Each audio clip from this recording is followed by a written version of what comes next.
Pessoal, dessa vez estou trazendo como criar um server em Minecraft. Primeiro vocês vão precisar deste aplicativo, na Play Store.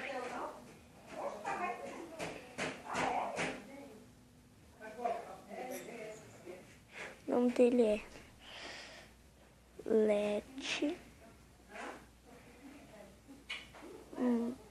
Minecraft. Esse primeiro aqui que apareceu. Aí vai aparecer, vocês colocam, como eu já instalei, vocês colocam instalar.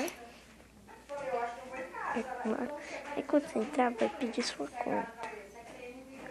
Ou nessa aqui. Vocês têm que deixar server status ligado. Aqui vai ser o IP, a porta. Aqui o nome do server.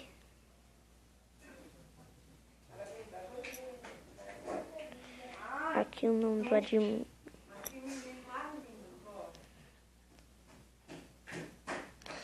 Aqui game mod.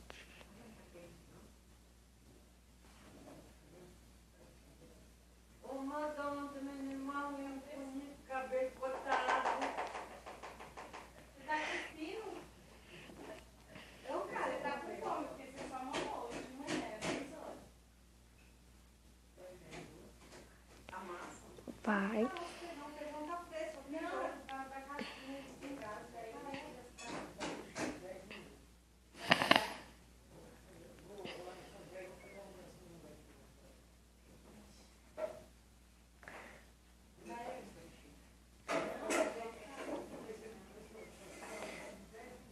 Tanto de pessoas online que pode ter.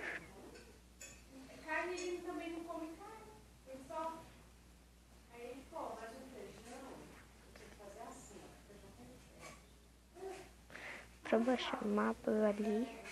Bom, vamos lá pro jogo.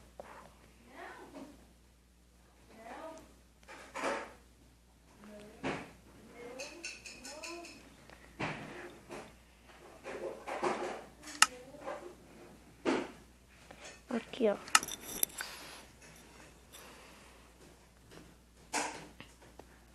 Eu baixei esse mapa.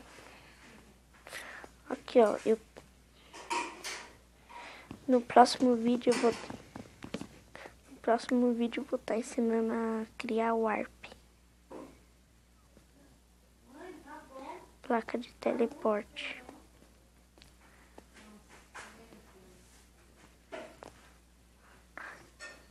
Aí aqui vai ser um minigame de quem mata o outro primeiro.